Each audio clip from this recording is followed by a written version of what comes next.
ಎಲ್ರಿಗೂ ನಮಸ್ಕಾರ. ಇವತ್ತಿನ ವಿಡಿಯೋದಲ್ಲಿ ನಾವು ಕೇಳಿ ಬರುವ ಒಂದು ವಿಚಿತ್ರ ನಂಬಿಕೆಯ ಬಗ್ಗೆ ತಿಳ್ಕೊಳ್ಳೋಣ ಬನ್ನಿ. ಸ್ತ್ರೀಯರಿಗೆ ಸುಬ್ರಹ್ಮಣ್ಯನ ಶಾಪ ಇದೆ ಎಂದು ಹಲವರು ಹೇಳ್ತಾರೆ. ಆದರೆ ಇದರ ಹಿಂದಿರುವ ನಿಜವಾದ ಕಾರಣ ಏನು? ಇದು ಶಾಪವಾ ಅಥವಾ ತಪ್ಪಾಗಿ ಅರ್ಥ ಮಾಡಿಕೊಂಡ ನಂಬಿಕೆಯ ಅಂತ ತಿಳ್ಕೊಳ್ಳೋಣ. ಪುರಾಣಗಳ ಪ್ರಕಾರ ಸುಬ್ರಹ್ಮಣ್ಯ ಸ್ವಾಮಿ ಅಂದರೆ ಕಾರ್ತಿಕೇಯ ಶಿವ ಮತ್ತು ಪಾರ್ವತಿಯ ಪುತ್ರ. ಅವರು ಶಕ್ತಿ, ಧೈರ್ಯ ಮತ್ತು ಜ್ಞಾನದ ದೇವರು ಎಂದು ಪೂಜಿಸಲಾಗುತ್ತೆ. ಕೆಲವು ಕಡೆಗಳಲ್ಲಿ ವಿಶೇಷವಾಗಿ ನಾಗದೋಷ ನಿವಾರಣೆಗೆ ಹಾಗೂ ಅದರ ಸಂಬಂಧಿಸಿದ ಪೂಜೆಗಳಲ್ಲಿ ಸ್ತ್ರೀಯರು ಕೆಲವು ನಿಯಮಗಳನ್ನು ಪಾಲಿಸಬೇಕು ಎಂದು ಹೇಳಲಾಗುತ್ತೆ. ಅದನ್ನೇ ಕೆಲವರು ಶಾಪ ಎಂದು ತಪ್ಪಾಗಿ ಹೇಳತೊಡಗಿದ್ದಾರೆ.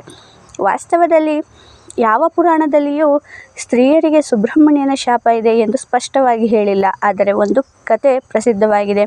ಒಮ್ಮೆ ಸುಬ್ರಹ್ಮಣ್ಯ ಸ್ವಾಮಿ ತಪಸ್ಸಿನಲ್ಲಿ ತಲ್ಲೀನರಾಗಿದ್ದಾಗ ಕೆಲವರು ಅವರ ಧ್ಯಾನಕ್ಕೆ ಅಡ್ಡಿಯಾದರು ಎಂದು ಹೇಳಲಾಗುತ್ತೆ. ಆ ಸಂದರ್ಭದಲ್ಲಿ ಕೆಲವು ಕಠಿಣ ನಿಯಮಗಳನ್ನು ರೂಪಿಸಲಾಯಿತು.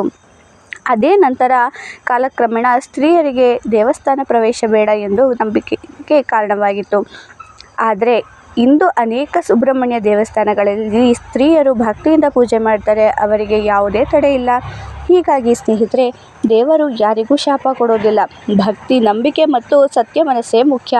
ಸುಬ್ರಹ್ಮಣ್ಯ ಸ್ವಾಮಿಯನ್ನು ಭಕ್ತಿಯಿಂದ ಆರಾಧಿಸಿದರೆ ಧೈರ್ಯ, ಆರೋಗ್ಯ ಮತ್ತು ಮನಃಶಾಂತಿ ದೊರೆಯುತ್ತೆ ಎಂಬ ನಂಬಿಕೆ ಇದೆ. ಆದ್ದರಿಂದ ಭಯ ಬೇಡ, ಭಕ್ತಿಯಿಂದ ಪ್ರಾರ್ಥನೆ ಮಾಡಿದರೆ ಸಾಕು.